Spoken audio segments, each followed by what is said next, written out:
Hey everybody, welcome to the Modern Savage Podcast, Episode 4, featuring Ian Masters. Ian is a lawyer and a member of the Citizens Defense League in West Virginia, and probably one of my oldest friends. We had a chance to catch up today after about 12 years of probably not seeing each other. I had a great time talking to him. We covered everything from guns to presidents, millennials, music, movies, just everything. I had a great time doing it. So without further ado, here's Ian Masters. Hello. Alright, that's good. Alright, man, so what you been into? It's been a minute. Yeah, years. Minutes that make up years, actually. So, like I was mentioning earlier, man, just working and then the fatherhood thing now, so. How's that treating you? Not bad at all. It's a life changer. It's interesting. See, I didn't have any of my own. Got married though, right? Yeah. Or married deal. Yeah. On the way to married with children, but no children quite yet. Well, she had two. That's right. And I'll never call them my stepkids. I just don't do that. I figure if I teach something not to crap its pants, I get a third ownership in this. At least. Fair enough. Bare minimum. So, what's fatherhood like? Well, I mean, everyone, you get like a nice lofty notion about how to raise a boy into a man, all this kind of stuff, but right out the gate, it's basically sleep deprivation, changing diapers, that kind of thing. So, I mean, it's intermixed with absolutely stunning, breathtaking moments you can't describe, but it's a lot of mundane bullshit as well. Every single day, and it's never gonna change.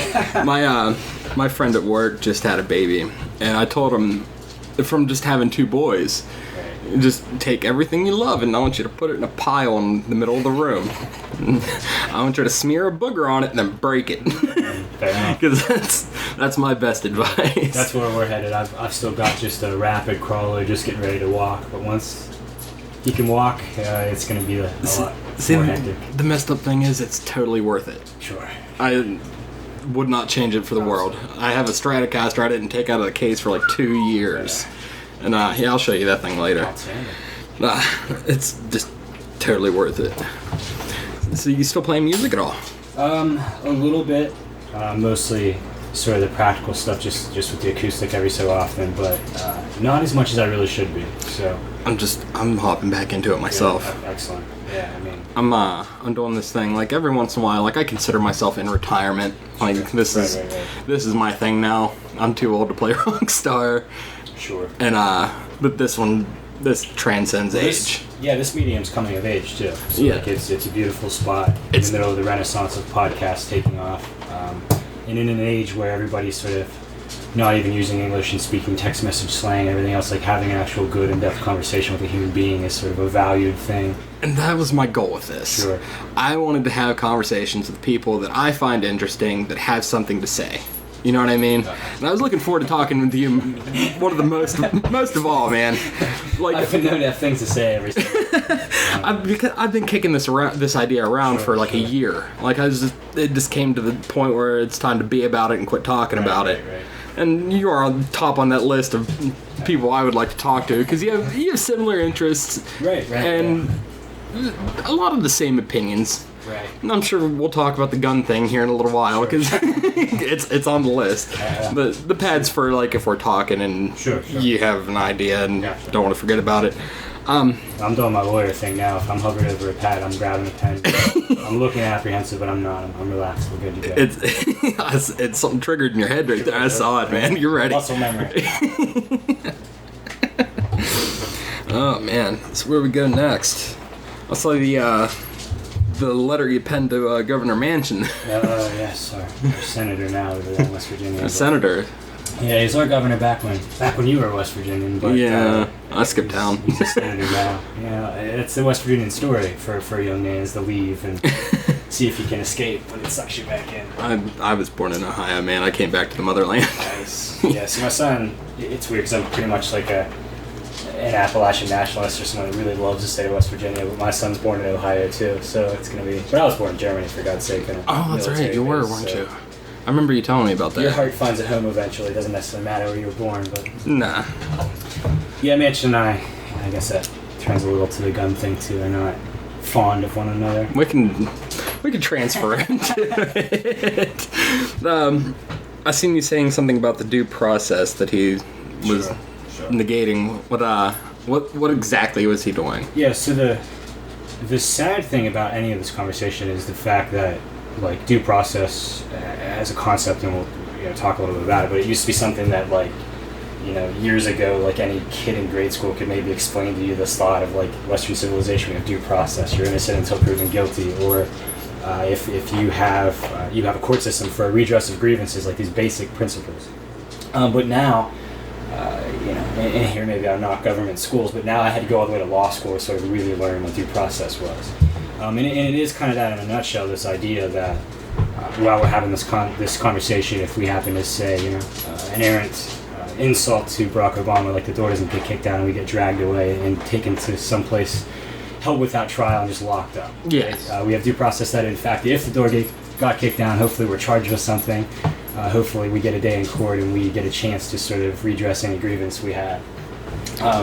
So it's basically quintessential to, like, Western liberty and all that gives us. Be that the ability to play rock music, which didn't fly in the Third Reich, if you've seen Swinging Kids or these old movies. Be that the ability for me right now, to say I'm not a fan of the president.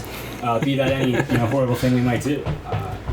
And for him, it's one thing, in my letter I sort of addressed this, but it's one thing if somebody's, like, in a bar kind of just, bitching about society like we all do. Mm. But for a sitting United States Senator to kind of say this thing about, his quote was basically that due process is what's killing us right now, because he's basically got all this pressure, got some shootings, got some problems in society. He's on there in the morning talk shows explaining, well, I can't do this, I can't get new laws, I can't take these people's guns away because due process, it's what's killing us right now. So he's like lamenting the fact that due process is there. So my letter, when I hear that kind of stuff, so first, I'm in the law game now, I'm a lawyer, but I was a history major, probably as long as you know me. That was my undergrad. Oh, absolutely. Born in Germany. I was born in Germany as an echo of World War II, right? We wouldn't have American troops and American bases in Germany if it wasn't for World War II. So I'm deeply studying in that, and that's a culture, right? The Third Reich, where we could be dragged away right now for saying, Hitler's a piece of shit, or wanting to go play rock and roll music that was the Negroes' music in the Third Reich, that with jazz, right? And we would be doing this in the basement. Yes, very dark basement. Very dark basement. So when someone says that, and it's not, look, I know the guy is not the biggest, pro-liberty type of a guy. He's sort of a Hillary Clinton acolyte. He's more of a sort of posing to be kind of like this liberal, but what's the line in Fight Club? A predator posing as a house pet. Like that's the way I kind of see Joe Manchin. But for him to openly, like, as a sitting United States Senator, say that on TV and like lament this thing. That no matter what you are, I sometimes just given the gun issue, people think I'm a conservative or whatever, and believe me, not the case whatsoever. But no matter where you fall on any kind of spectrum you use, due process is something we all have to cherish. And the fact that we can prevent those kind of complete abject tyranny moments. And look, it's already watered down in America now. I just talked about maybe the door not getting kicked in and us not getting drugged away to a secret prison, but maybe if we might have a different religion and we find ourselves in the middle of Guantanamo Bay, maybe that's a little different. Exactly. So, for it to already be a little bit watered down and headed in a very scary direction, the fact that he gets on a major television news network and is lamenting it, you gotta rise out of it. So. I can tell. So obviously you're a Clinton supporter. No, I'm gonna move this. I'm loud and you're quiet. Yeah. Murphy. I need to get a little louder in life, I suppose, but. I'm loud, so it's not that great. I I spend about 2 hours every time I podcast just clipping down where I laugh because I cackle. But I have a weird opinion on the gun thing. I mean, there is obviously, without a doubt, there is a problem somewhere. Sure. Whether it is the access to large arms, a mental health issue, which I think is probably 75% of it. Sure. Because SSRIs weren't, prevalent decades ago. Sure. This is, a past 20, 25 years kind of thing. And statistically, it's on the rise in the past 20, 25 years. Starting, with Columbine almost. That's when it started breaking into the news. Right. And, So I'm of the mindset that I think guns are totally well and good. I think they have their place. They have their place with people. I do not believe that. I think it should be earned. You know what I mean? Me, myself, I shouldn't have one. I'm not trained. I don't know how to clean it. I feel like I would make mistakes. But I'm also conscious enough to know that about myself. Sure. And I fear that a lot of people aren't. I'm sorry, my dog's annoying. Cool. Murphy, down. He's interested, man. That's no problem at all.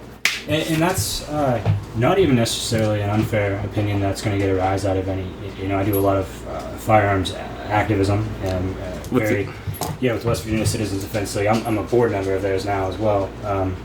And that's state level stuff because I as much as like the bag on me is hey talk about politics, I kind of hate politics. You need to be involved. I have a large like kind of overarching theory that would take about 2 hours to even outline, but I sort of foresee the federal system as a train wreck that's headed in a direction there's no really stopping what's going on. So like I've kind of taken back to like state and local scenarios, and only really with firearms. So I hate politics, but that little sliver, that reductio, that sort of little sliver of it, I do engage in. But even with all that, like, so the stuff you just said, it's not necessarily going to get a huge rise out of it. No. Certainly, folks, contrary to the way we're kind of painted, we being firearms advocates, there are folks we don't want to have with firearms. So I just had a large part on accomplishing our constitutional carry legislation in West Virginia, and you know, part of like your answer of stuff going on, and we'll get to critiquing media eventually, I imagine. But you hear all these outlandish like hysterics about it, and you know, being a libertarian that I am, I can kind of on one hand be a pro-gun guy, but also be a pro-ending the war on drugs scenario. Absolutely. So I always use this metaphor that it's kind of almost like reefer madness for guns, like some of the way the media covers guns. You know, so we're making a piece of legislation over there, our constitutional carry bill, and it said basically any person 21 years of age who's not a prohibited person, that legally means not a felon, not convicted of domestic abuse, not adjudicated mentally defective, you know, not an unlawful user of illegal drugs. Those kind of things could, without first begging the government for permission and paying over hundreds of dollars, could carry a weapon. Okay, so that's all that it was. The hysteria was that I wanted, you know, convicts and drug dealers and, you know, mentally ill people to go grab the nearest gun and go to an orphanage and go in a mass shooting or something. And it's the hysteria you get, and I also see this again being a pro-drug legalization advocate as well. You just get this hysteria to where you can't even have a normal conversation about the nuance that you want to talk about. Yeah. And I've got this other kind of precept that there really is no nuance in politics. It's just whatever you turn to a soundbite or a headline, those are the talking points, and so few people think about anything. And I think a lot of that is living in the media age. Sure. Like, I do believe everything gets blown up. You know, Facebook and Twitter has given everybody a voice. Right. And everybody has chosen to use that as ignorantly as possible. Right. I'm to the point now where I don't even read half of it. Like, if someone takes a hard stance either way without seeing a gray area, right. I don't need that in my life. Either way. Yeah. I mean, obviously, I feel there is an issue. Mm-hmm. What that issue is, I can't say. Right. I mean, anyone that declares they have one single answer is full of shit. Exactly. Like, there's no 100% right way to handle this right now. I do, and I don't mean to cut you off there, but I would certainly agree that the mental health aspect of it is a tremendous issue. So, speaking of podcasts, it might have been Mr. Rogan, who I'm a fan of his podcast as well as I imagine you are. I think he had a quote of some nature that, you know, we have like this mental illness problem that we masqueraded as a gun problem. And I tend to agree with that and it's not a single thing. I'm not that guy again saying this is the only problem we have, and if we, you know, get these kids some help or lock them up like they used to in the 80s or whatever, that we're going to be fine. I don't think that either. But a vast amount of this is a mental health situation. I mean, I have so many guns I don't even know how many I have, so that's the first time where you know, you're like, okay, you're really into this stuff. Part of my law practice is also firearm stuff. I've got some very pretty highly regulated stuff like silencers and stuff that you just can't go buy off the shelf. You got to go through a big process. So I'm pretty into this. And I've got plenty of things that if I just were to snap and be mentally ill, that are a very serious problem. That's definitely an issue, without question. And that's in being, hopefully, at least not mentally ill, I'm not going to cause a problem. And I've had guns for years and years and years, and there's been an area problem. But it's a large, real huge mess. You know, so you got that. You're talking about like what's the official thing for the SSRI, the serotonin reuptake inhibitor or whatever the actual something like thing that. is. When you got stuff like that where, look, some people genetically, physically, whatever, do like have legit, total serious mental health stuff. Other people, though, we live in an age where we can't, you know, watch an NBA game without 15 commercials coming on about how you got this syndrome and come get this dope from it, or legal dope from you know, your doctor or whatever else. And the tricky thing is, and I would never, I'm not going to stand here like Tom Cruise and say that, you know, there is no depression or all this kind of, you know, Scientology nonsense, but some of it, you know, if we're talking a drug like SSRIs, and they obviously have some utility, to some people I could certainly say they did. I'm not going to say they don't. Some people probably use them well. I consider it a Band-Aid. Yeah.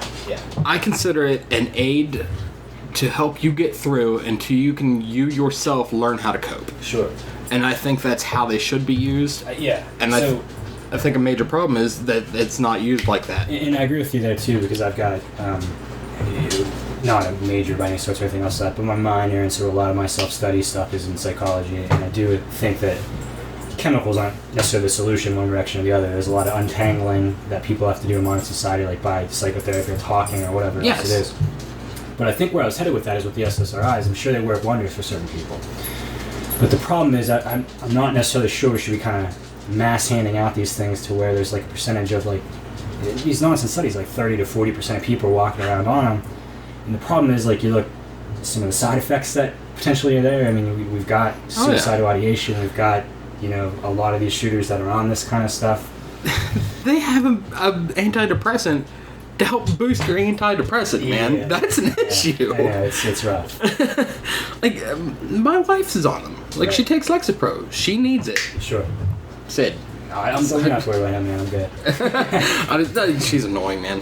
But I love her to death, but she needs to quit that. Yeah, I mean, I'm sure they work wonders for people, and I've never stopped that. I'm not a ban it or end it kind of guy. Like, if it works for you, it works for you. It's none of my business. I just, you know, when you see things objectively like these side effects and this high percentage of these shooters, you know, that are kind of involved in that scene or on that kind of stuff, you just, you know, get a little apprehensive about their mass use. You know? Yeah.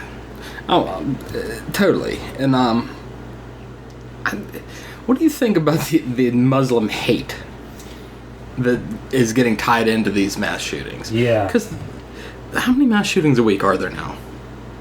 Yeah, I don't know. I think that... And what is considered a mass shooting? Sure. So I think we turn back to sort of, again, media coverage of stuff that...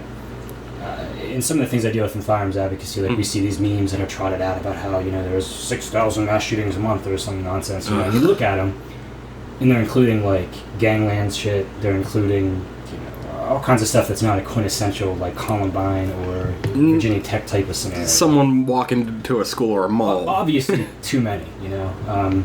But it's hard, and when I was alluding to critiquing the media, you know, it's another strange fascination I have, but I'm obsessed with sharks. I like sharks a lot, right? Ever since we were, like, in grade school when I first met you, like, I was a big shark guy, you know. So there was a year, and I think we might have been in high school maybe, they kind of coined it, the media came out as the summer of the shark, because there was one big, like, real headline-ridden story about this kid. What a nerd, man. I remember the kid's name. Jesse Arbogast, this little kid that got... Yeah. How do you remember? I don't know. But this little kid got attacked by a shark, right? And it was one of these crazy stories because he's in, like, 3 feet of water or something. And his dad, like, put a metal in this dude's chest, but his dad, like, apparently, like, ripped the shark out of the goddamn water. Jesus. Yeah, which now that I'm a father, I can see that you might go to do that. Anyway, it's a very headline-ridden story. That doesn't happen every day, okay? So the media gets a hold of it, you know, maybe that's even why I know Jesse Arbogast's name, because, you know, he was a kid that got his leg ripped by a shark, and it was a media thing every day. And it got crammed in your face. Well, then the media goes and coins this thing, the summer of the sharks. Like, the next day, like, the headline is someone saw a shark, or someone was in a boat and saw a shadow. Like, every day, it was just this immense coverage. Turned out by the end of the year, when the summer beach season was over, there were less shark attacks in the year before. And I kind of... use that metaphor a lot because, like, we get some really bad, shootings, horrible shit. The Orlando scene, Virginia Tech, that kind of stuff. And what happens is it's certainly not to take away the horror of even one person getting shot and killed, right? Absolutely not. Not to say that this is not to be taken into consideration, that person does not grieve as deeply as anybody else. But what happens is basically in the wake of some of these shootings, like the next time you get one of these kind of murder-suicide domestic disputes or whatever, it's on the news where maybe it wasn't before because everyone's thinking guns. Yeah, I mean, the question, and here, you're talking to a lawyer, again, a very long-winded answer, but the question you ask, how many there are a year, it's another problem, right? So, like, gun advocates... It's foggy. I try to use, like, kind of FBI statistics or set alone, good things I can turn to, but there are gun advocates doing the same shit, trying to cover up stuff or trying to not show things, and it happens on the other side. So you go as an average guy to jump in this debate, and there's, like, polar opposite numbers, polar opposite theories, and you don't know where the hell stuff is sitting. And it's tough, right? So it's tough for an average person, and we complain about apathy all the time in this society, but it's tough for an average person to just jump in right away because there's just total bullshit going on, like everywhere. It's hard. And especially, do you think a lot of the coverage has to do with the upcoming political season that's been going on for a year for some reason? Too long, man. I'm tired of it. Very possible. I mean, you get candidates like Miss Clinton that you referred to earlier that make an issue of it, like she's like known of it, and she's like campaigning on the idea that she's anti-gun, which used to be a total no-no. Like you at least had to just kind of pretend that you believed in the Bill of Rights and everything else like that. She's sort of just saying, no, when they said that the right of the people to bear arms was not really right for the people and the Supreme Court was wrong. She's out there like in front of crowds giving speeches like this, so she's sort of interjected it as an issue. But naturally, it's entirely fair to have a cultural discussion after Orlando or those kind of things. But yeah, election politics suck. Like these election years are abysmal. The things that live through it are terrible. I feel like during these years, the media will bring up more negative, hot button topics like this. Right. And wasn't it Bill Clinton that did the thing with the assault weapon ban in the 90s? Yeah, so... Because I remember that being lifted and it being a big deal. Yeah, so it basically, and this is like sort of the inside baseball of like, making laws and stuff, but basically if there's a law you don't like, you try to stop the thing and try to get it from being put in place. But if you can't, the best thing you try to do is get what we have called a sunset provision. So basically in 94 they pass, I guess I have to use the term assault weapons, but it's not... We can get into all that, but it's not really assault weapons that they're even banning. They're banning like certain cosmetic features, like not having a bayonet lug to fix a bayonet on a gun, as if drive-by bayonetings are a big problem. I know in this neighborhood. Perhaps, yeah. We're in Steubenville. But other things like a little 1-ounce piece of steel in the end of a barrel, like that sort of suppresses some of the flash. That became illegal because that was a naughty feature. Why I say all this stuff is like a true assault weapon. So. This is kind of like maybe annoying inside like technical stuff that anybody that's in their own field, like when you're talking guitars, you say certain things, or somebody calls a coil a humbucker or whatever, you want to slap them or something like that. Well, in the firearms world, what a real legit assault weapon is something that is what we call selective fire. So it is not every AR-15 in the world. It's not every single time I pull the trigger that one round goes out of the time. It's that if I hold the trigger, it rock and rolls. And I've had the experience of shooting fully automatic weapons. I've gone to machine gun shoots and part of my, the scene I kind of roll with. It's a totally different endeavor. And those things are all military stuff that it's a long-winded, boring technical scene where they're technically legal to own in America, but that you have to have one made before 1986. So you've got 1 million people that want one, you've got a couple thousand of them laying around, so the price has spiked up to where an average Joe like you or I can't afford one. You take basically like a $600 M16, and now they're $30,000 to $40,000 because only a certain amount of them are on the free market. So those things, yes, there are technically like a handful of citizens who own fully automatic weapons, but that's not what was used in Orlando, not in San Bernardino, not in Columbine, not in Virginia Tech. It was on assault weapons. They were simply semi-automatic weapons that sort of outwardly look like a military weapon. So technically, when you hear assault rifle or whatever on on your Facebook, right. they're referring to semi-automatic. Basically, because I would assume they're referring to what was sort of used in San Bernardino, Orlando, and those were not fully automatic weapons. They were one time you pull the trigger, one round goes out. Semi-automatic stuff. The technology has existed for 100 years. It's not what you think of as sort of like some Rambo thing where you're throwing belt-fed weapons out at the hip and spraying places with bullets. Now, are semi-automatic weapons capable of carnage and killing? Certainly. It's been proven time and time again. And as you can see, in Orlando. But they're not assault weapons. And you get this thing where like people that aren't necessarily in this scene, or not necessarily firearms guys or whatever else, start saying these terms or start pretending that, you guys want machine guns out there, everybody's got machine guns, and that's why everything's happening. And it's fair to not know about certain things, right?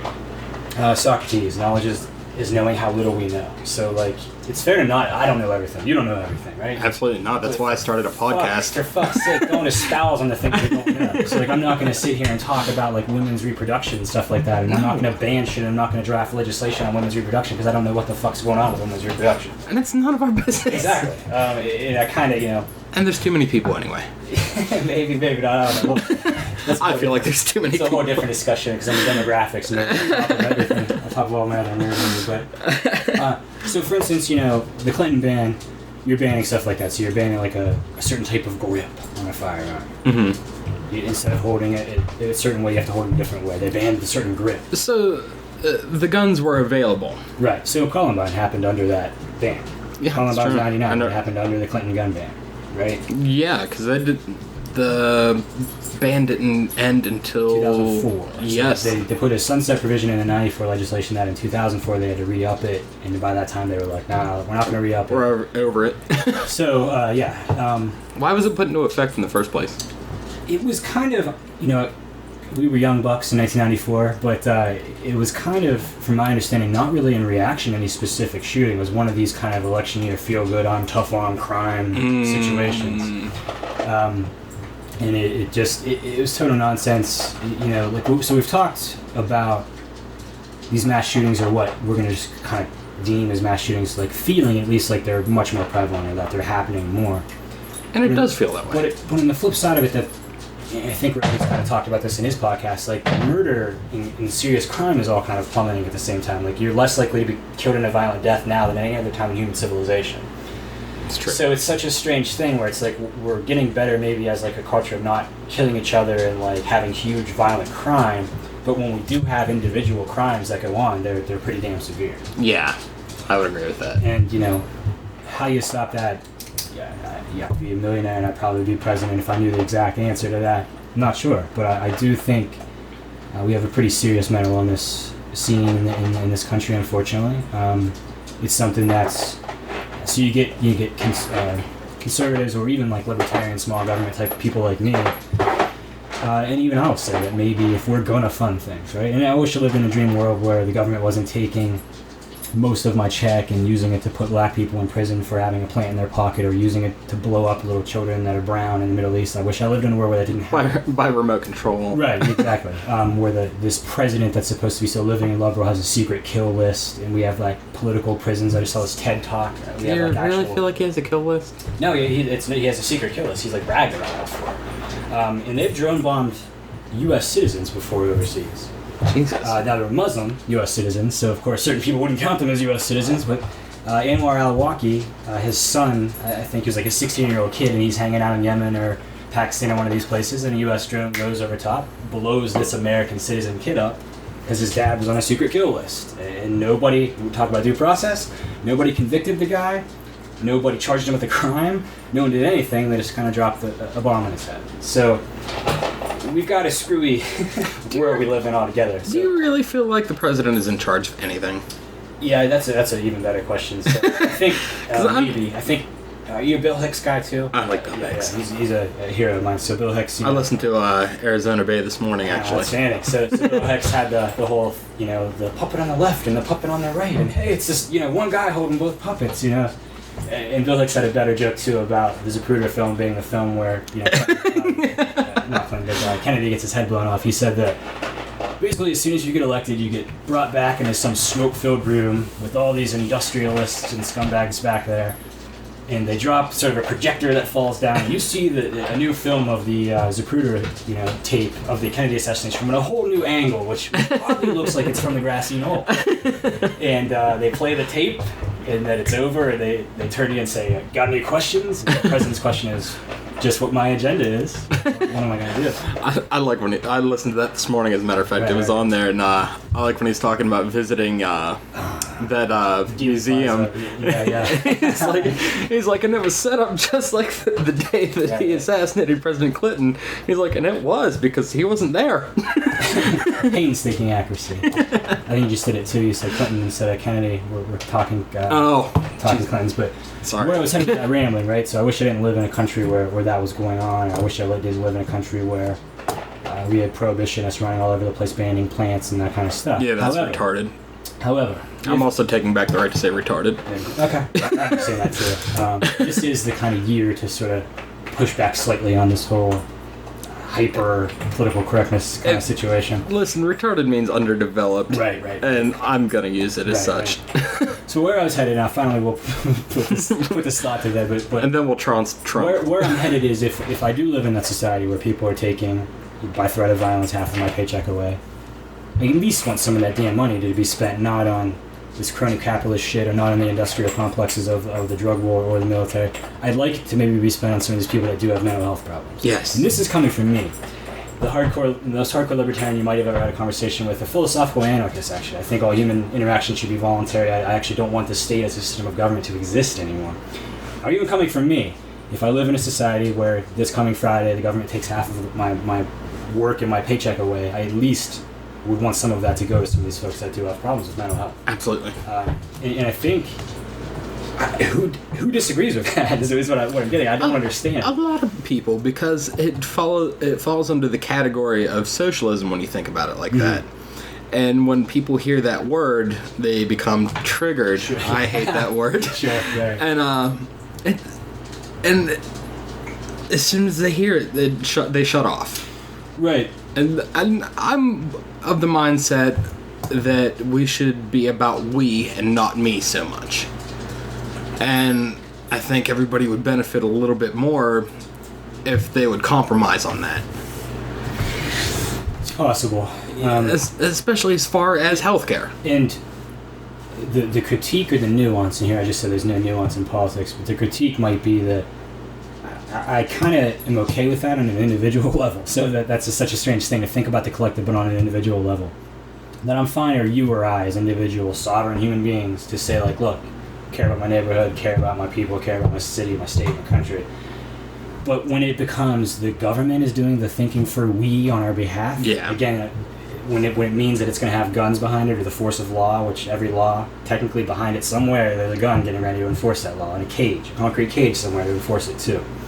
So I'm very careful, especially seeing laws enacted and how they play out as a lawyer, to ever put forth any kind of legislation or to say that the government should be doing our we thinking for us and taking care of us.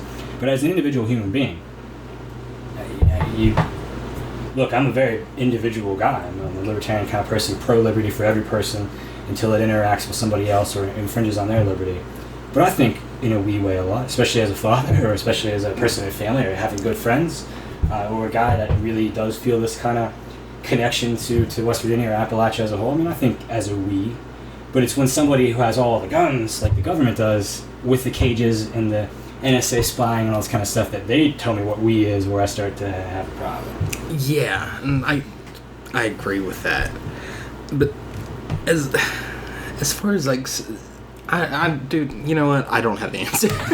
I trip over myself, but every direction I take, I always counterpoint myself in my head before I try to spit it out. Yeah, that's a good thing.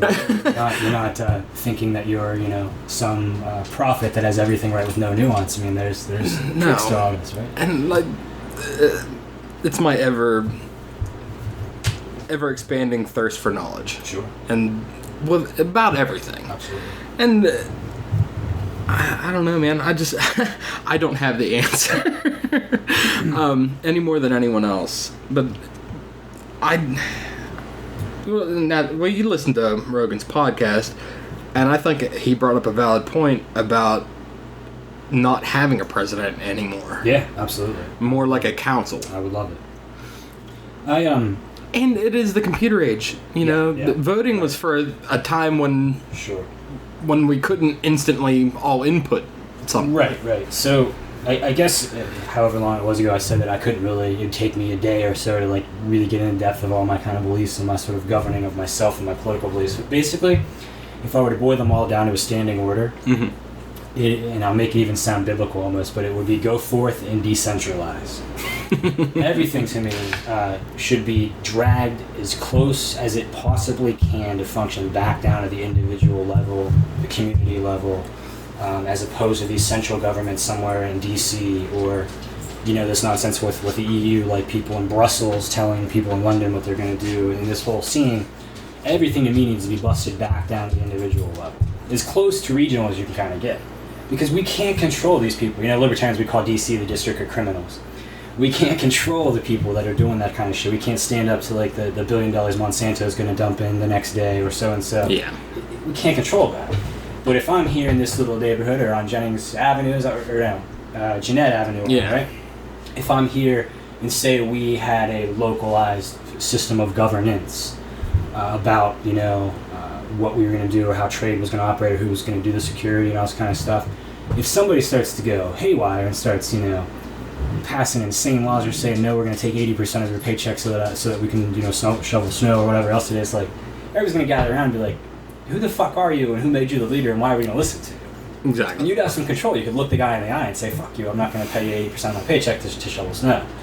We have no recourse, right? So, like, when we're talking about voting even, like, on a federal scale,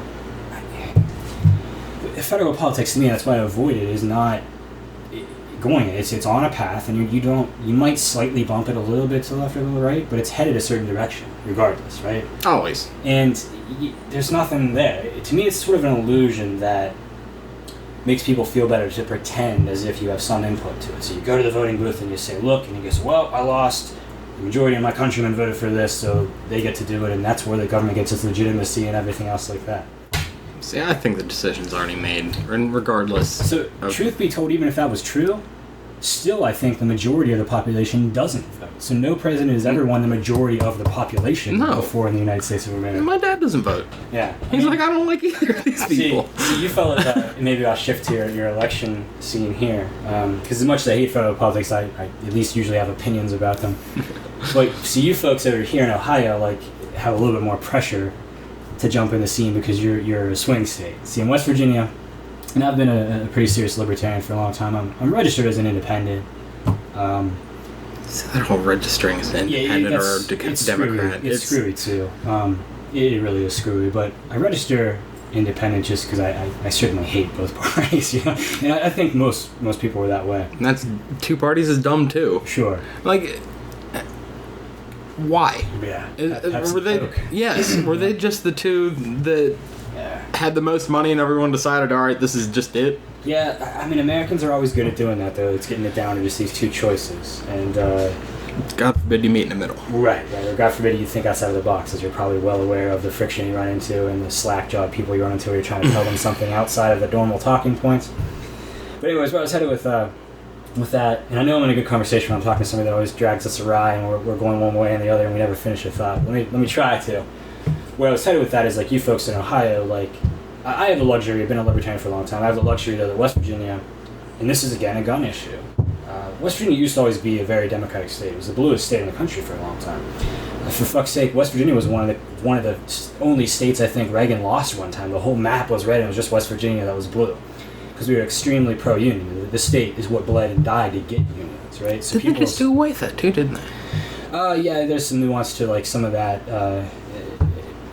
kind of employment law, like, nonsense that's kind of happened recently. But anyways, like, West Virginia used to be until the Clintons, they won West Virginia. But then Clinton did this gun ban in '94. And look, by the time it rolls around to Al Gore, if Al Gore would have won West Virginia, he would have been president. But by the time we rolled around, our little baby 3 electoral votes, we were like, dude, try to come after our guns. So we went against him. Right, no way.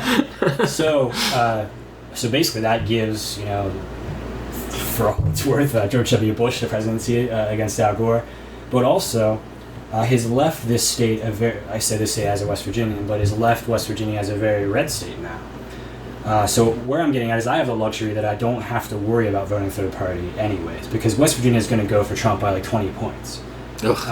Ohio, so you folks are in a tougher predicament. So my office is in Ohio, and East Liverpool, and people always ask me, what do I vote for? I give them the whole spiel, I hate federal politics. But I say, in Ohio, you might want to think of it because your vote actually matters, right? Ohio and Florida are people that pick the president. They're a swing state, and where they go, usually it lands. But if it were to me again, and this is a common libertarian thing, I see this also as a common progressive thing, where we look at the two main candidates every time and say, look, on everything I care about, they're the exact goddamn same. They're both pro-Patriot Act, they're both pro-Wall Street, they're both supporting endless warfare overseas, they're both this, they're both that, they're both terrible with monetary policy, they're both pro-Federal Reserve people. Everything you want to rattle off, they're the same. So like, what the hell does a libertarian or a progressive care about these two idiots if it's Trump and Clinton? Now, with this situation, and heaven forbid that someone mistake me here, so I'll preface this all with saying I'm not a fan of Donald Trump, right? I'll repeat again, I'm not a fan of Donald Trump. However, there's a couple weird things with Trump that I think, first off, it's been an outsider year. It's been like, just who the fuck isn't a politician, I'm going to elect them, right? And I don't even necessarily know that a lot of people that are voting for Trump even necessarily like the guy. He just doesn't live in the district of criminals, and he's just different, and everyone realizes this country is just fucking imploding. So he speaks his mind. Yeah, that kind of stuff. I mean, you got some like real. That's not a good thing, man. Sometimes not, right? But it's refreshing in the political world. It is. Everybody, like Hillary Clinton, for fuck's sake, she can't even give a speech because she's like, everything had to be tested about how it reacted in a little test group and stuff like that, and she's like a can and like a robot. I was just watching. Bad and I didn't pay enough. I was just watching the Jimmy Dore show earlier, this YouTube show. He's like one of the guys in the Young Turks or whatever. Even as a libertarian, I consume a lot of like progressive or left kind of media. But he was showing a clip of her where they like pre-programmed her teleprompter to sigh. Like they said, after you say this, sigh, and she read the word sigh. She was oh my god! And now Trump is attacking my religion, sigh. And then I was like, you're like a fucking robot. Like you can't have like, an actual a human emotion, Like, but that's how bad she is. She's so kind of cool, but also like in that whole realm where like a politician that's a true lifelong politician has to do it. They have to, everything is tested. Well, our test group, sir, they said you got to say this word 4 times a day.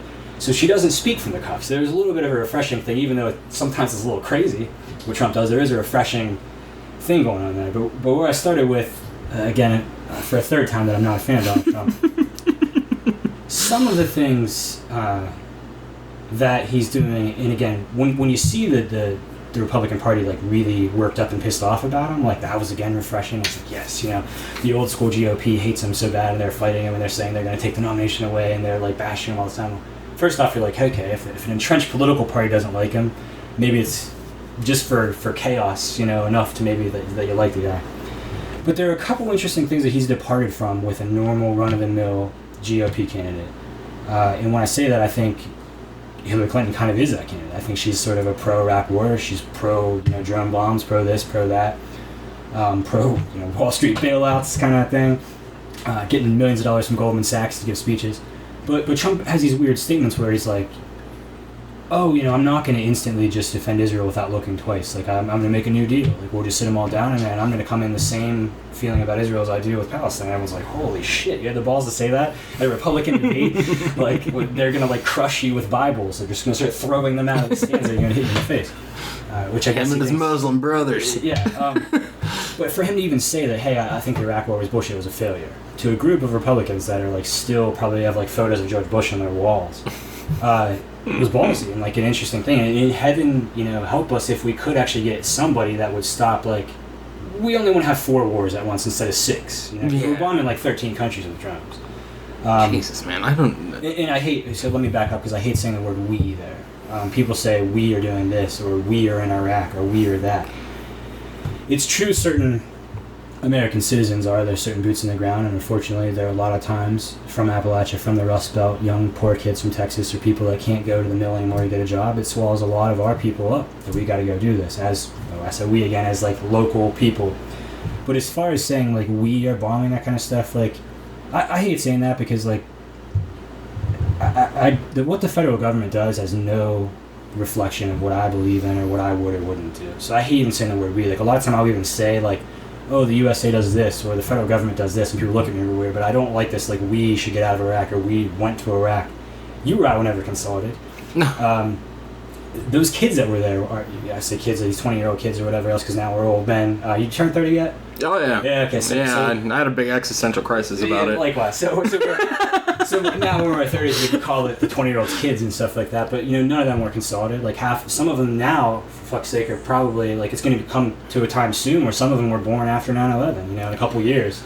Well, there's another thing. Like, I remember that day, and I remember thinking to myself, well, shit's gonna hit the fan now. Yeah. Because you were the one that told me about it, actually. No shit. And it was Mr. Adams' science class. Holy shit, you were in that class. That's the story, right? So I never, I very rarely... You were late for some reason. Yeah, holy shit. Yeah, and you came in and you told me, you're like, man, shit hit the fan. So the weird scene of this is, man, it's such a weird thing. I was never really late or missed school very much. And I don't know if they still do this, but like back in the day, like there were like benefits to whatever if you didn't miss certain days. And you didn't take finals. Yeah, something like that. Some reason, man, I slept in that fall day, and went to get up and back then, before I burned myself out, I won't say cynical because now I actually think I see a little bit more truth to federal politics. But back then I was into that kind of shit. I was like, following. I'd watch news all day and everything else.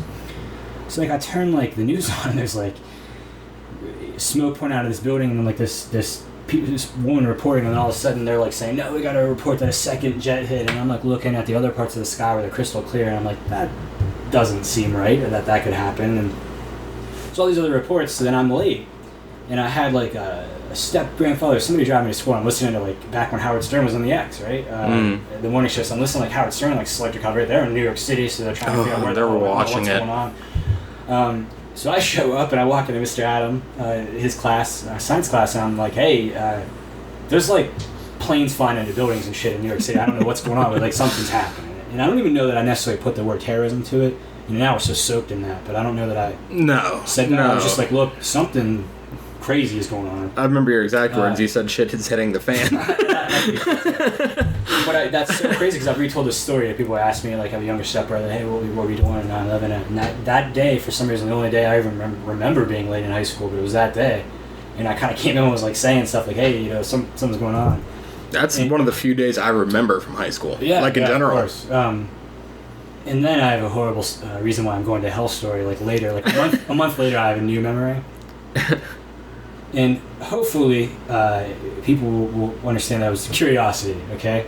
But if you remember in that class, when we were done, we had this whole row on the right side of computers that were sitting there. Yeah.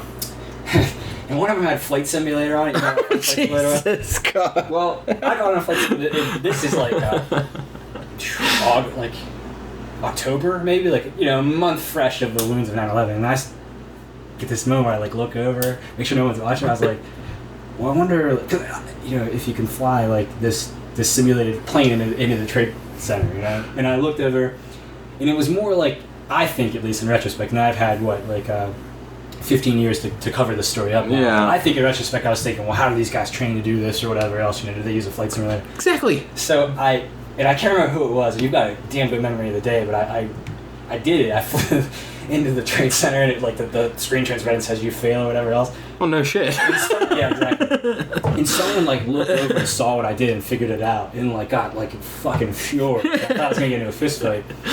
And Mr. Adam, of all people, old school teacher. So my parents had him as a teacher too at Oakland.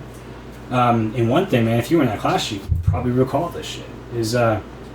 So we're talking about school shootings and stuff like that, and now I do a little bit of juvenile criminal defense work and see how the whole process works. That if a kid has an issue and pushes a kid into a locker, instead of it being a learning experience, and you say, hey, or let people get steam out of their systems for Christ's sakes, we're testosterone ridden pubescent kids and you got issues, right? Yeah, obviously. Well, now if you pushed or bumped a kid in a locker and said don't do that again or whatever, you're gonna go to court, you get arrested and you gotta go to court, all this kind of stuff. Is that what it's like now? It's horrible. Yeah, people will throw a balled up piece of paper or something, and if it's a certain younger teacher that's new schooled of them, they'll like press charges for like assault or battery, fucking and then you get babies. drugged to court. Then you're at an area of your life where you're trying to figure out what kind of man am I or who am I, and you got people telling you you're a criminal, and you get drugged through the criminal system. And what do you get a self-fulfilling prophecy, I feel, unfortunately. Whatever happened to Saturday school or detention? Yeah, but anyways, where I'm headed with this is that we had a time, and I don't want to name names or anything, I might not even remember the right names, but we had two kids that were just chirping at each other like all day for like a week or two. Just like doing shit like pulling chairs out and just like calling each other whatever nonsense, you're faggot or you're gay or whatever we used to do in 2002. But they just chirped at each other for a long time. And it was very apparent to everybody, including you or I even then, and including apparently to Mr. Adam, that these kids just needed to get the shit out of the system. Like, go at each other, get it over with, and sit down like men again. Well, we had that little back room, back tables in the back of the classroom that had like a sink and like Bunsen burners and that kind of stuff. Yeah. And he sent these two kids back there to like have a fist fight. And he said, just get back there, get this shit over with, do what you got to do, and come shut up, sit back down at the chair. And I'm gonna teach you. And these kids like went at it for like a couple seconds. There's some punches. You know, the alpha and beta was established, and they both like kind of sat back down, and there was never a problem like that. Well, when that happens, you don't continue to just build steam up and build steam up and build steam up and build steam up until the day where maybe you start thinking, I'm just gonna come and shoot everybody now. Yeah. And look, I'm not necessarily advocating like a weekly fight day at like high school or something like that, but look, you got to realize... Like a purge. Yeah. But you got to realize, and especially now again that we're old men, it's been a long time since you were, a pubescent, kind of confused, raving, half-depressed, 16-year-old again. But it's not an easy world for 16-year-old men. It's not an easy scene. I mean, I'm... at 30 years old, I'm still pretty confrontational. Like, it doesn't bother me. Mm-hmm. Like, I don't know if you listen to my other podcasts, but I talked about the theater incident. I haven't got a chance to yet, because I saw, especially Travis's, I wanted to check out, and I haven't got a chance. It might have been that one. I wanted to come with a totally clean slate. I intend to, especially with Travis. Well, this is the second one I'm doing sober, so... The first two got a little rough. Yes, it is. Don't bother with part 2 of episode 1. But anyways, drunken one sometime if you want. Absolutely, that's what this is about. It's a beer and a conversation with friends. Sure. But I told the story. Me and Ruby went and saw The Conjuring 2. Nice. And we showed up, and it's opening night. Theater's full, and like. You know how, like, there's the back seats and then the front seats and then aisle in the middle. Sure. We sat in the front, in the last row, directly in the middle. I showed up there 20 minutes early, picked this spot out. Right. This is where I want to be. So about 20 minutes go by, and the opening scene's, like, coming on. And these 20-year-olds walk in. There's probably, I don't know, like, 8 to 10 of them. Mm-hmm. And they go, hey, can you guys scoot clear down there so we can all sit together? Nope. I turn around and go, absolutely not. And he's like, and you could tell he's from a generation that's never been told no. Oh, sure. And how healthy is it to actually get shit off your chest, to look a man in the eyes and say something that you mean, and him understand what you mean. And if you don't agree, fine. If you do, you do. But to just nod and harbor resentment and say people are triggering you and pressing you and all this kind of nonsense, like you look and you wonder why people have to run, and again, not to malign people that are properly using depression medicine or whatever else, but you see like the first time a person like fails at something because they didn't get a trophy, like they run off and they're clinically depressed and whatever else like that. Where you see people that the first time someone says like, no, I don't want you to do that, looks at you man to man and says no, that they like the whole earth is over, because like how dare someone ever oh my god openly say no to me. Like it took him like 5 seconds to understand what I had just said to him. Right. Like, you could tell that he has never been confronted. And, like, you could tell that they're about a year removed from high school. Yeah. And they'd been lifting and playing football. Right. And everybody's giving them their way. Gotcha. And, no. Absolutely not. Eventually, they were sitting on laps to my left. Right. Because there was probably 6 chairs. And 2 chairs on the other side of Ruby, and they're spotted throughout the theater. Right. You're big boys. You don't have to sit together. Yeah, no kidding. What are you going to do anyways? Just talk the whole time? Like you're at a movie? Oh, yeah. Like, how was and they did. But how was The Conjuring? Oh, it's wonderful. I still need to go. The first one's one of my favorite movie, like my favorite war films ever. It stood up there with the first one. Nice. Like those are the kinds of movies that scare the shit out of me. Because I fear what I can't see. Yeah, you bring this up. It's so interesting. I think it speaks to my fear of lack of control. Yeah. So when we were, and again, I never got a psych major. I was like shy of doing that, but it was like a minor that I ended up getting and studied a lot of more credit hours. I kind of just shy of another major in psych because I love it. You know, psych's really interesting, practical stuff. And one of the times when we were undergrad students, they brought in sort of graduate level guys that were getting to be like actual psychologists, psychiatrists, that kind of thing. And they would psychoanalyze us. They talk to you. And I do not remember this guy's name. I'm sure he has a thriving practice somewhere because it was very sharp. But his idea wasn't for me to sit there and talk about my mommy and my daddy and this kind of stuff. He said, what scares you? I'm like, well, I start rattling off this kind of stuff that scares me. And sharks reappear in this story. Sharks scare the shit out of me.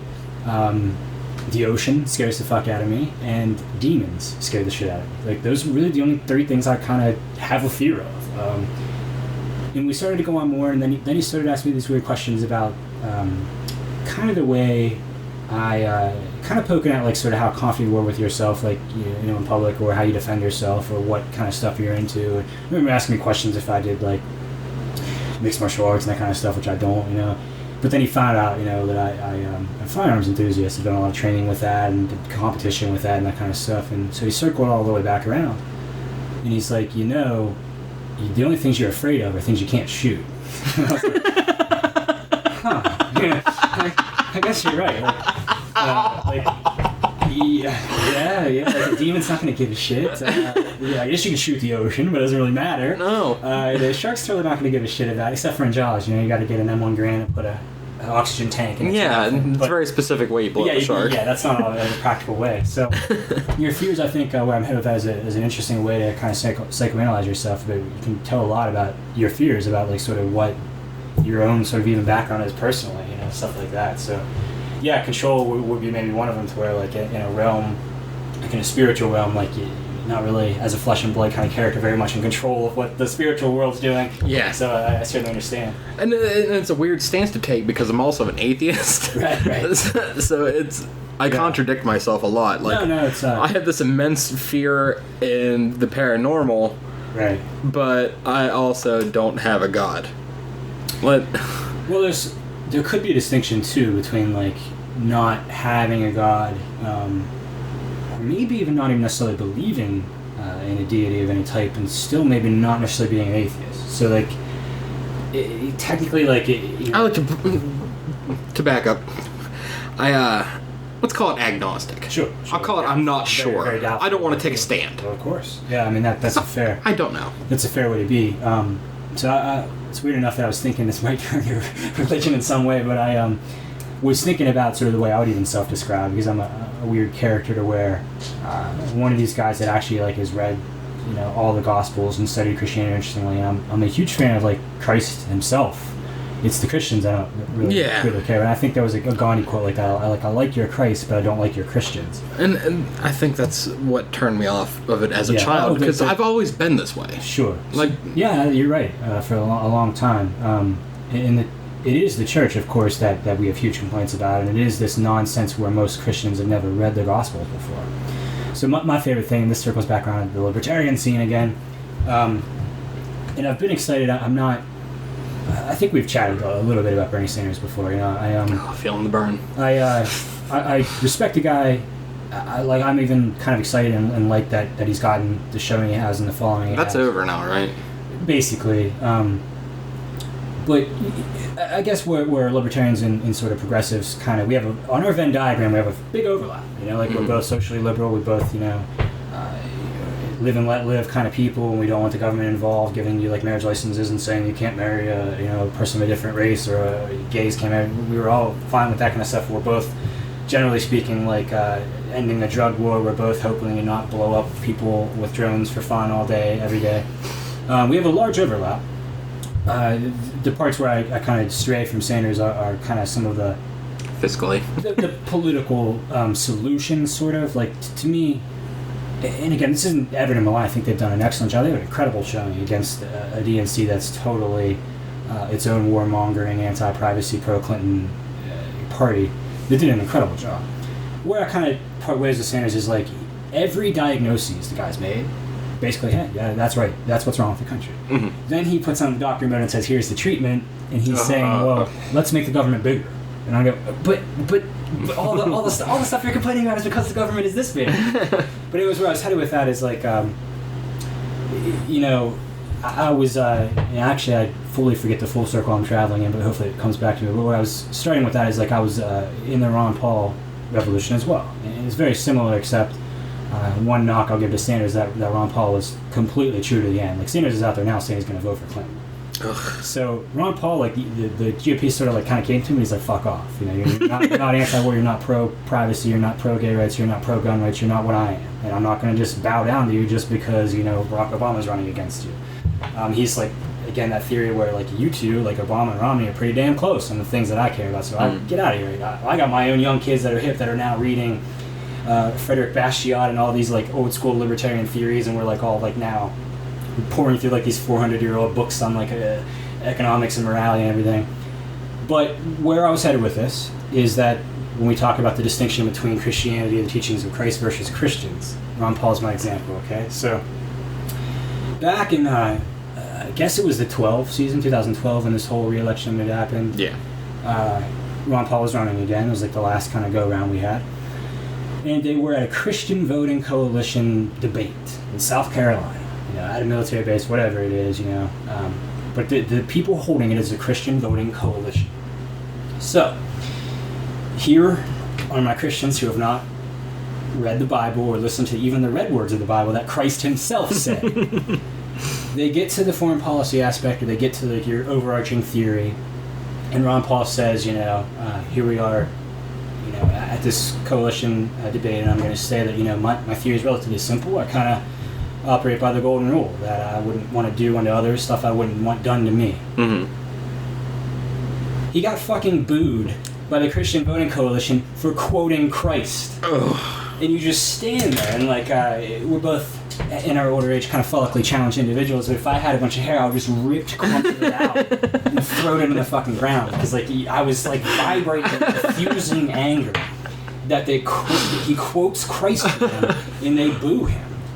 And so again, like the teachings of Christ, man, I really respect is like, especially the philosophy of the morality to it, where Christ even kind of said that, you know, the world, or if you are of the world will hate you.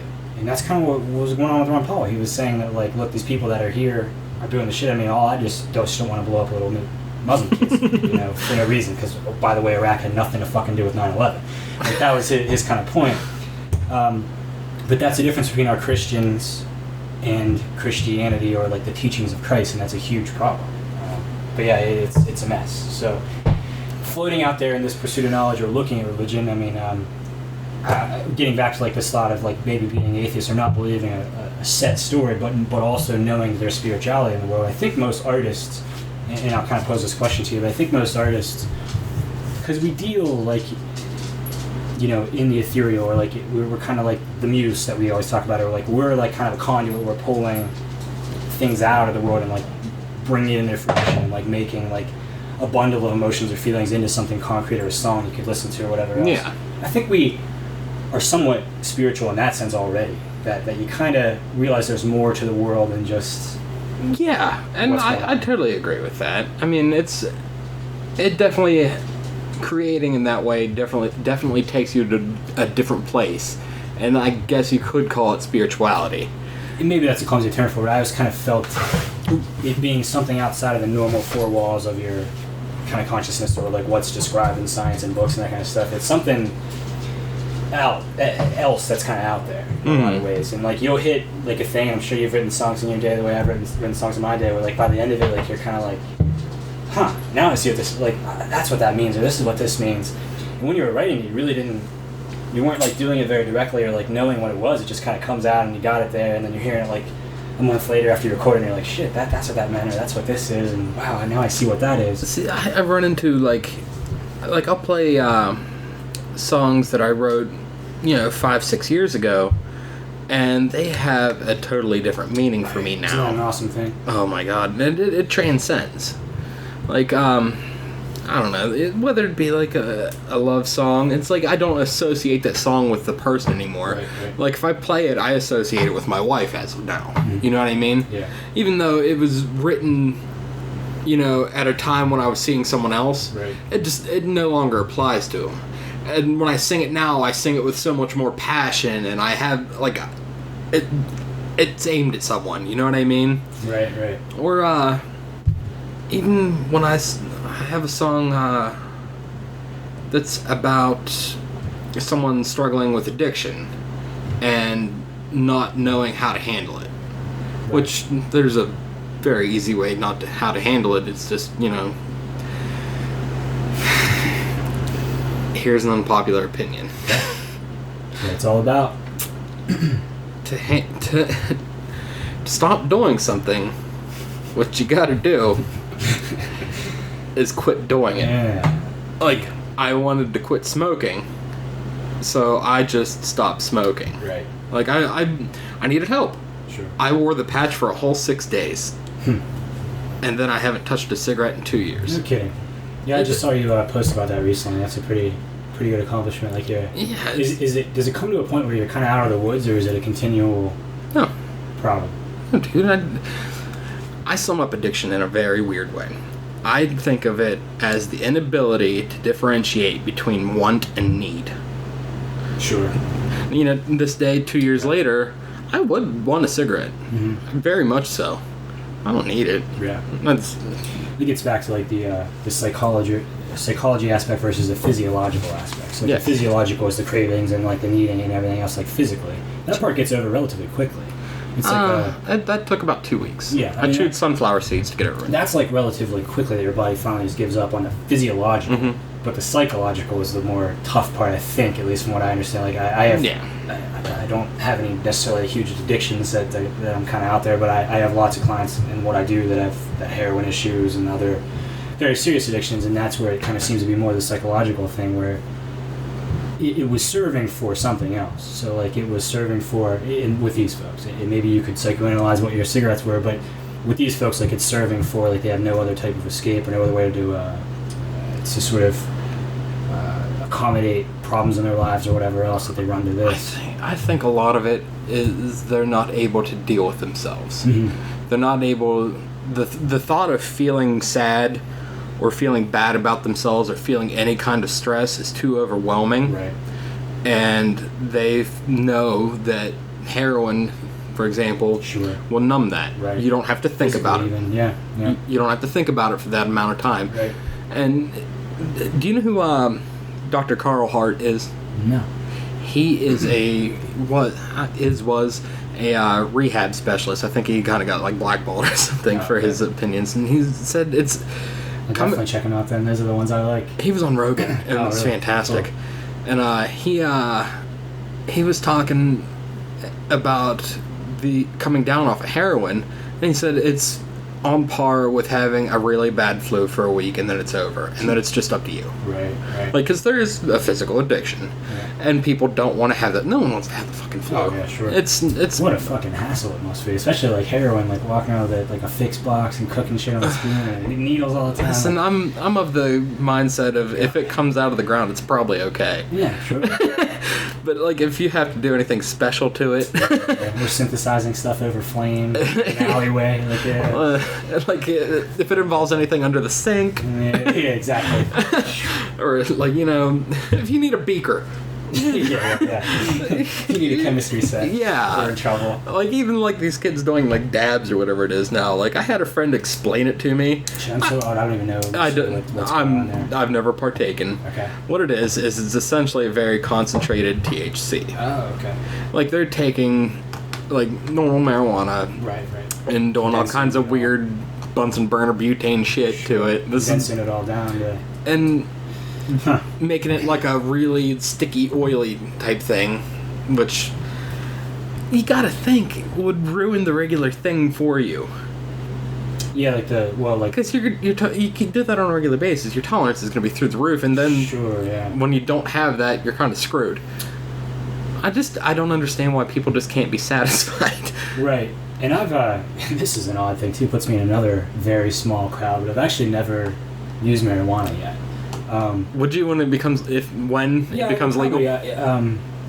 There's a longer explanation. Yeah, probably would. I was hoping you all would pull that off over here recently, but that bill was very, very flawed. I understood. Listen, I just don't want to be arrested. Right, exactly. Like, oh yeah, so that was actually my breaking point into becoming a libertarian. I think was that I got to a spot where I realized, like, look, at that point at least, and maybe even after I tried, maybe pot's not for me, but why are we like kicking people's doors in and like shooting their dogs and dragging them to jail over it? Yeah. Like, and I was like, oh, okay, fine, I'll just be a libertarian. And I started studying the non-aggression principle and this theory that to initiate aggression on another peaceful party is completely immoral, and like all interaction should be voluntary. Other than that, and I started to like put it all together. But like that, marijuana was like kind of my initial foray into that, because that's like this thing that has never hurt anyone. Divides like people to where like they're like, no, that's evil and bad, and I'm like, but says who? Lots of shit is, even if it was, right? I don't care even if it was, and I'm sort of like this with guns in some way. Yeah, there's some dangers in society of having guns, but look, like life is dangerous, and liberty is even more dangerous. And the only thing worse than it is taking all that shit away and not having liberty. Absolutely. But yeah, I'm interested in it, especially when you get back to your from the ground thing. So like I'm kind of a psychedelic fan.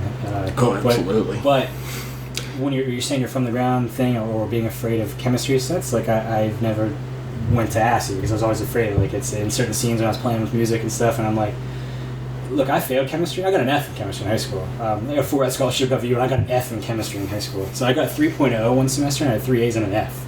Because chemistry is not my scene. So like, I just don't necessarily like this concept of just mixing stuff up in your basement and give it to me.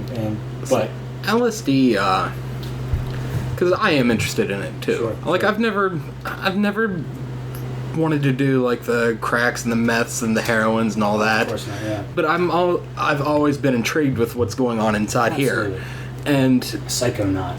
And way back, I think I was thinking about it the other day. I think it might have ruined my band. Really? For me, because this is years ago that I. Which band was this? Blaming Murphy. Okay. Like they're still jamming.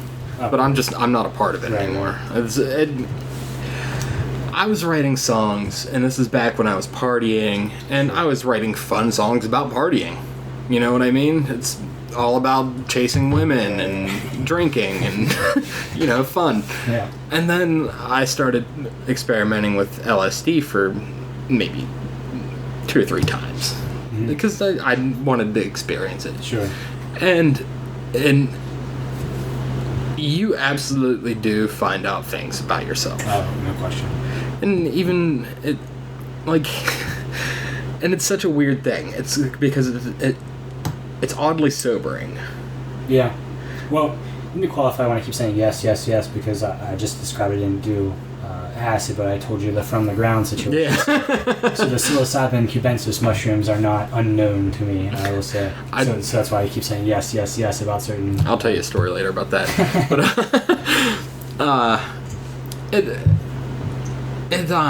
I don't know.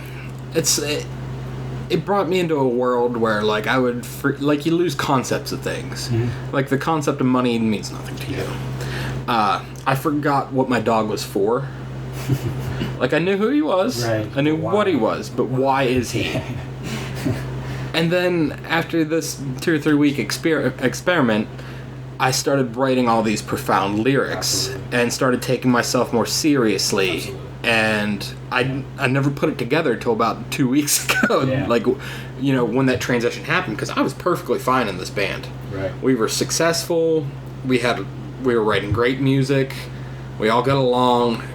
And then this happened, and all of a sudden I shifted.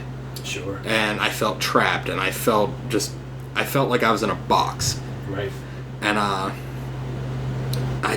needed to escape. Or that everything else is in a box. Sort of like it's a weird thing. So you feel separated, but the separation is more because everything else is too petty or too sort of... But as an introvert... Surface level. And I'm a natural introvert. Right. Like, I can do this and this kind of stuff, but I'm amazingly private. You know what I mean? I share that too. I do. And it kind of conflicts with some of the stuff I do sort of publicly, but maybe more intense, just disappearing into the woods and kind of being by myself. And that's where your most profound thought in life ever comes from. Conversations are great. Like I said, it's a dying art form, and I think people are starving for them at this point just because so little actual, real conversation is taking place. But, man, the wheels you turn on your own when you are left in a reflective, contemplative state, that's really the heavy lifting of thought that happens. But I know the rift that kind of can cause. And the only time I was in a band that we played out, made a record or a little bit of radio play more than times with Arrive Defiant. That was back then. I love that band. I appreciate that. But that was a 4-piece. So one was Ryan Neptune, who went to high school with all of us, and he was down there with us. He was a great guitarist. I miss him like hell. I don't see him enough, and he's like a non-Facebook guy. So he's I was at his wedding a couple years back, and he's been doing great. Good for him. Good kid, bright kid. I didn't know the other two guys, though. Yeah, they were both college friends. So so that was 4 of us, right? And 2 of us went the Psychonaut route. So myself, our drummer, a lot of very, very, very positive experiences, very transformative experiences. And I'm kind of that Bill Hicks, Terrence McKenna, Joe Rogan scene where I really think that the benefits from the very first time I tried that are almost indescribable. I think it takes a certain level of bravery to be able to look inside yourself to even accomplish it. Well, to even attempt it, rather. Well, it helps a lot, and I don't, again, have the LSD experience, but it with psilocybin, for instance, it really helps that the first thing it does is not necessarily trying to build on stuff, it's just deconstructing you. It just shows you, you dumb bastard. Starts with the eyes. Everything you thought was right or true is, just bullshit, you idiot. You thought everything was black and white, which I did when I was that young. And we were just talking about, we were lamenting those people that this is the answer, you dumbass, or this is how it is. And I was always a very, I think at least, kind of kind person, but I was very sharp at this was right, that was wrong, you're an idiot, this is how it is, that's good, this is bad, this is the best band of all time, and you're wrong. I was kind of... So you were Facebook. Yeah, I was kind of like that. And thankfully, when I'm 19 years old or so, I have experiences that changed me for the better. But that first thing about showing you that, hey, this, predisposition you have where you think that you know things, and I'm not saying everything, I said that you know things in general. Calm down and sit down for a second, because I'm about to show you that everything you kind of think is out there, that's for sure, may or may not be a construct of your own brain, and I'm going to take you on a ride. And just that initial couple minutes to begin with sort of rips you down to say, look, man, I can't know what's best for other people, or I can't know for sure almost anything, and I better go into this world a little bit more humble and open to experiences. And man, for you to get a treasure like that when you're 19 years old, so benefits your life that not only is it criminal that it's a crime to take these things, it almost feels like we should be handing them out, that we should be just walking down the street passing them out every day. Yeah, that's the answer. We had to put the hallucinogenics in the the water supply for some week. When we cycle back to the answer, I don't know that a person that's taken a mushroom trip is ever going to shoot up a gay nightclub or their high school or college. I tend to doubt that could ever happen. It's like those Bill Hicks things about how, the here's Tom with the weather, the thing that isn't in the Tool song, where it says, today a young man on acid discovered that we are all one consciousness experiencing self subjectively. We are the imagination of ourselves. There's no such thing as death. Life is a dream, that kind of thing. If you've had that experience, you're just never gonna... And look, there's stuff I hate right now. I mean, I hate people that are trying to rip liberty apart and prevent me from even being able to do things like this, or from owning firearms, or from having a plant that I wanted to have, or whatever it is. I hate those people, okay? But there's a difference between this sounds like a total horseshit thing, right? But to me, there's a difference between a hate that's based on an immense love versus just a hate that's out of fear or insecurity or something else like that. Like the fear of Muslim culture. Right, yeah, the fear of gays, ISIS. or the fear of someone that isn't a Muslim if you are a Muslim, or the fear of a Muslim if you're a Christian, or all this kind of nonsense. That kind of hate is just stupid and nonsensical to me. But if you And the problem is, I'm sure those people are going to say, no, that's because I love Christianity, that's because I love Islam, and that's what it's based on. Well, not really, doesn't seem to me. But if you love your fellow man, and you've had that experience, and you realize that we all are one and everything is one, and you just hate people that are attacking all of the positive liberties, because again, liberty is such an expansive concept that what's liberty for you is not for me, right? So if I go home and I'm like, damn it, I gotta go outside and shoot 500 rounds of ammo tonight because god damn it, that's my liberty, that might not be your bag, right? You might be like, no, I want to go down the street and I gotta go practice this set list for an hour. Sure, absolutely. Great. And speaking of like the sexual preferences, like what certain people's liberties are definitely not my scene. But that's the thing, is that it's the individual that chooses that, and I will defend that. I don't care if it's not my scene. I will defend that to my dying breath in whatever manner I can defend it in. So that's based on love in a way. It's interesting you brought that up, because here in the next few weeks I'm gonna have my transgender friend on to talk about it. Cool. I'm interested to hear. Sure. Yeah. I think that's gonna be a cool one. Yeah, that would be really, really cool. I'll definitely check that out. Yeah, he's Have you done these so far, just one-on-one things? Or no, it's usually 3. Oh yeah. Yeah. That'd be pretty cool too. Like I said, I do in fact plan. I just saw that Travis's one that you posted and stuff, but I, for some reason, wanted to come in kind of tabula rasa, like a blank slate, and go from there. So I didn't listen to any of the other ones yet, but I fully plan to. The first one was really good. We killed a 6-pack apiece in about 2 hours. The second one, we had my friend from a hardcore band on. He was a cool guy. We talked about tour life and stuff like that, because he's in the van, you know what I mean? Cool, man. He's 23 and damn, that's a life. Oh my god, he's 23, so he could take it. Like, I couldn't take the life anymore. Yeah, but I was even kind of shedding that off by the time I was that age. Like, it was more of like a 19, 20, 21, 22 deal. Man, that is the life. Like, he's so fearless, and I envy it so much. Absolutely. Like, he's one of those kids. Like, he's in that weird in between millennial generation. Like, he's 23. Right. But like, he thinks millennials are bullshit, but he's not all the way where we are right yet. Sure.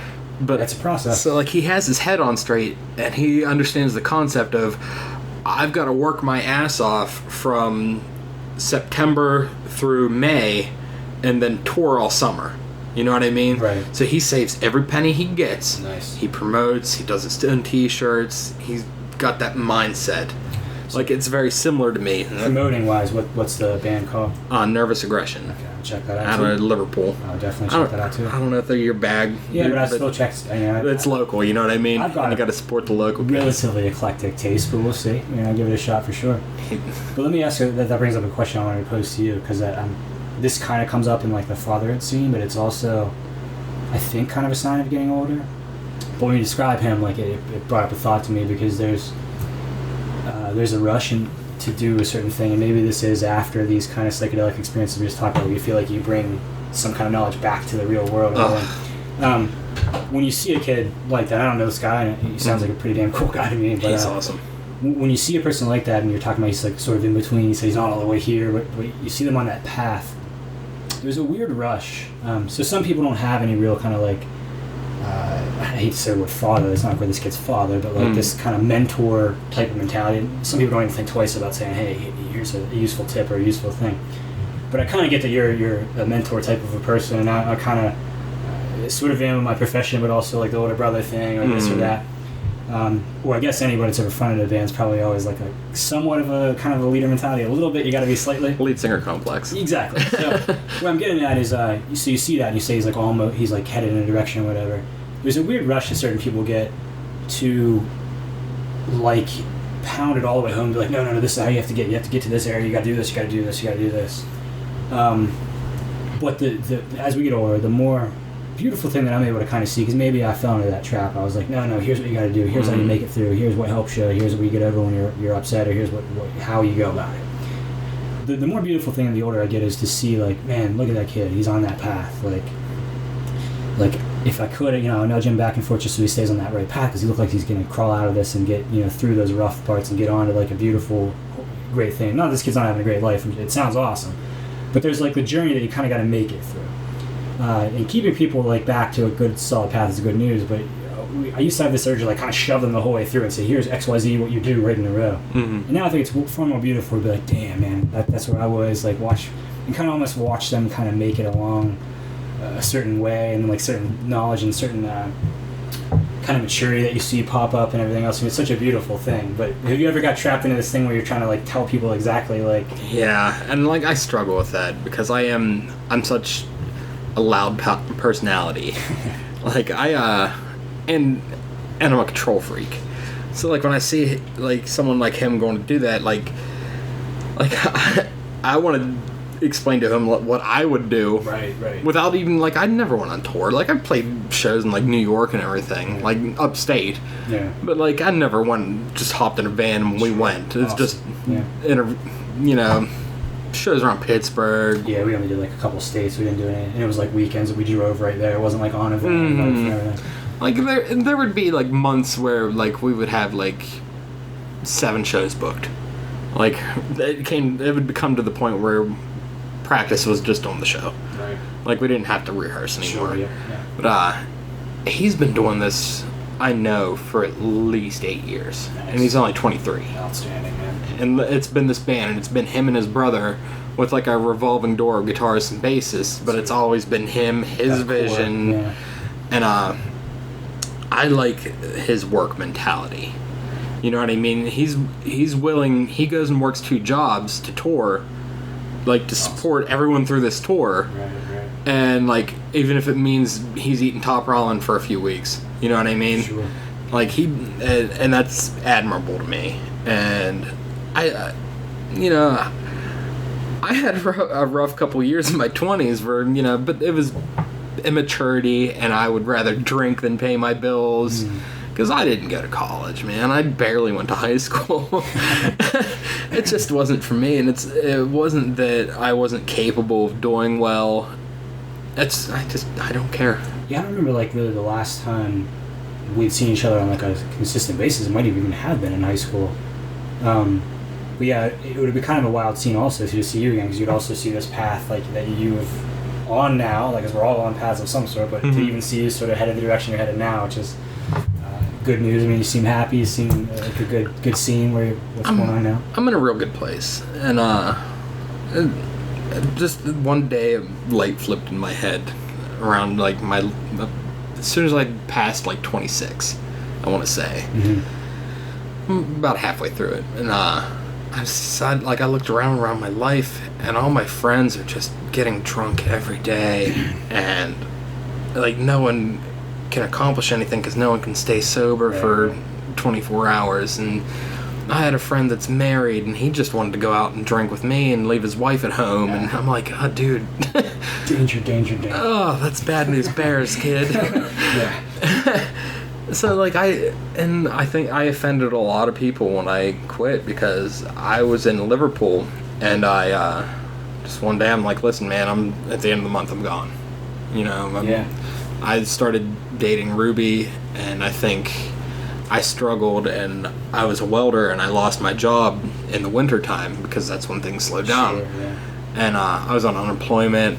I'm constantly late on bills because I'm barely an adult.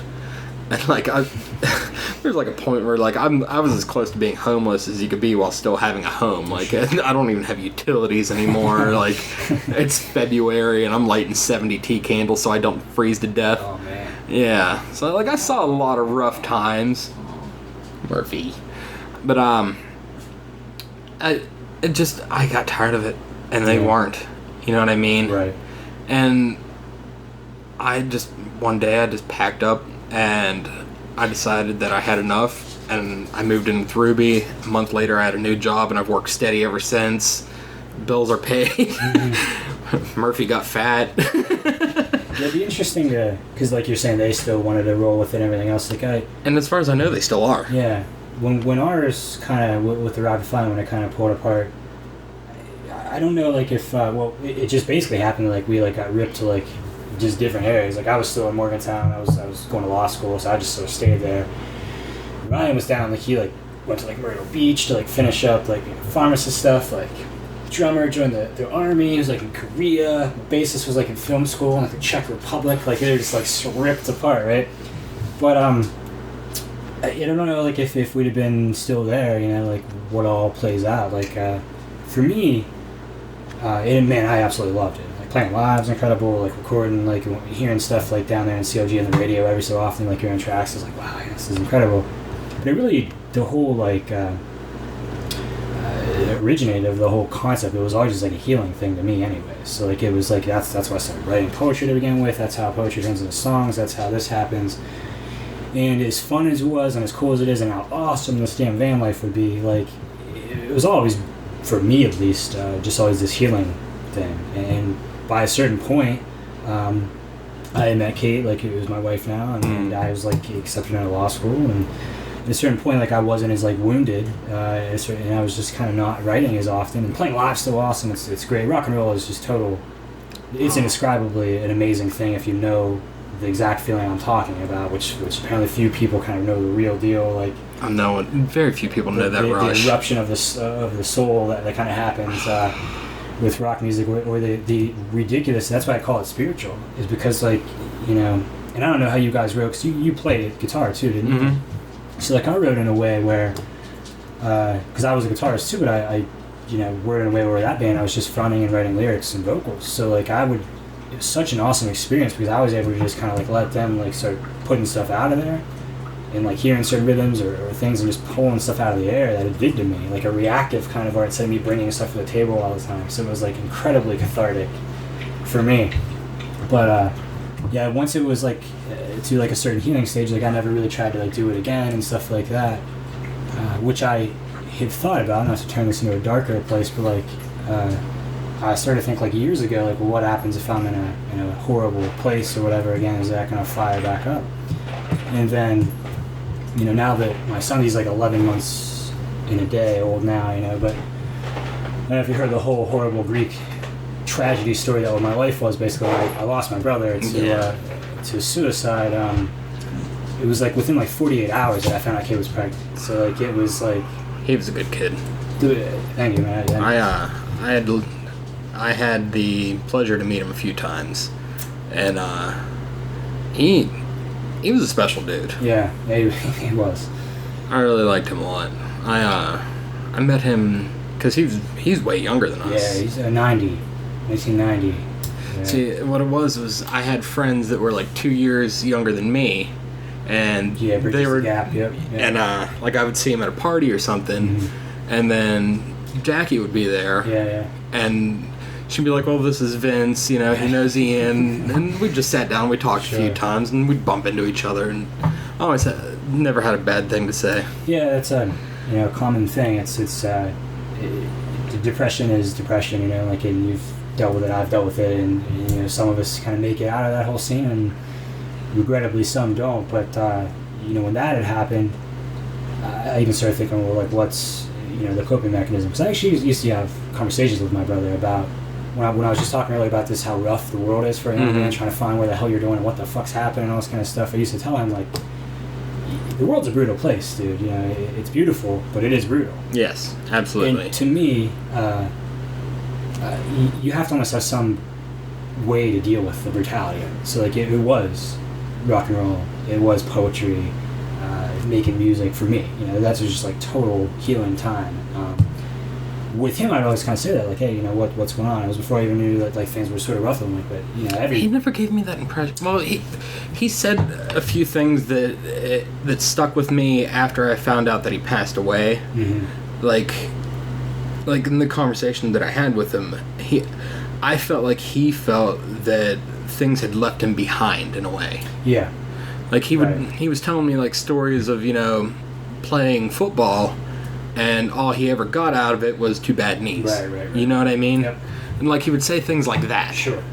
And that's exactly it. So I would come to them with those things, not even knowing stuff was that bad, because no one ever does, right? The worst depression you've gone through, no one really for sure knows what it is. I went through some bad shit in my day. I mean, most of it's genetic anyway, so if, you know, in that whole sphere, if somebody close to you is that way, you're that way, and he knows it is what it is. But I would ask him that kind of stuff, and he never really seemed to have this total, like, here's how exactly I fix things, right? And a lot of times it was, lifting with him or sports or stuff like that, but that's a dangerous way to do that, right? Because, especially when you break your knees up like he did. right. So there's that, but like, look, we're all getting older. Yeah. And if I can lift, 300 pounds today when I'm 18 or whatever, when I'm like 30 and I can't, is that even gonna make me feel better? Or am I just gonna get more pissed off that I can't do what I could at that point? Mm-hmm. Whereas like a poet, to be honest, like you just get better. Oh yeah. So like I used to have a conversation with him, and it was before I knew stuff was bad. But I think you're right. A point comes where if you can't really kind of clear things off and shrug off certain weights or whatever else, like it kind of does. And this maybe is a Rust Belt story too, to where like we all, if you just look around this damn area, like you do feel like everything left behind. Like you see Liverpool, for fuck's sake, it looks like the ruins of like Rome, like after the Dark Ages or something. Like you can tell it was this thriving, beautiful, incredible place, but it's all in shambles. So like you already kind of feel like everything's left you behind, and then if you sort of haven't gotten on path or on track, it can pile onto you. So like it's just so weird as like on an interpersonal situation, or him as just an individual was like one of the nicest, kindest, protecting type of characters he was. ever. He's such a good dude. But it plays out the way it plays out, and it's certainly still a big hole. But I have a weird thing in life with like, and I just talked about Christianity, but like this certainly not Christianity, but with karma. I have a really weird thing with karma. And karma is maybe not the word for it, because people think of karma like you fuck something up and you get hurt for it, or you do something good and you get healed for it. But to me, I use the word karma, but I really just mean the scales always level with me. Like I somewhere in my wallet, if I dug through it, I've got the big like George Costanza wallet from Seinfeld. Where I have like it's like this damn big, and I'm like half sitting up in a wrong angle. But You're always breaking even. If I dug through it, there's actually a ticket I got when I was in Morgantown that just says karma. I wrote karma with it on an actual with a marker. I wrote on it. Because what happened was I'm walking down the street and a $20 bill blows past my feet, so I pick it up, and then lo and behold, when I get back to my vehicle, I got a $20 parking ticket. Because it's rapid, man. So like, not that. I'm very careful in this scene to ever equate the horrors of my brother, of losing him, versus like the incredible, amazing thing of Thomas, my son, being born. But it was like another one of those things. It was like, Jesus, man, like I don't even get a second to like grieve or figure this out. It's just like, here's the worst shit I can do to you, and here's the best shit I could do to you at the same time. Deal with it. And it's like, so where I started this whole rambling thought was I was wondering like if I can be okay, or am I gonna have to like fly back into music, or what am I doing? And I wrote, I guess I'll have to send this over to you at some point. I wrote like a decent amount of poetry in the process of it. I started this little poetry collection called There Ain't No Hallmark Card for This Shit. Basically I was meaning like, happy your brother killed himself, and the 7 hours later you find out you're a father. Here's the part, there's no Hallmark card for this shit, right? My God, man. So I wrote this poetry collection, that's what it's called, and the poetry kind of helped a little bit, but I feel that I maybe didn't fly to music.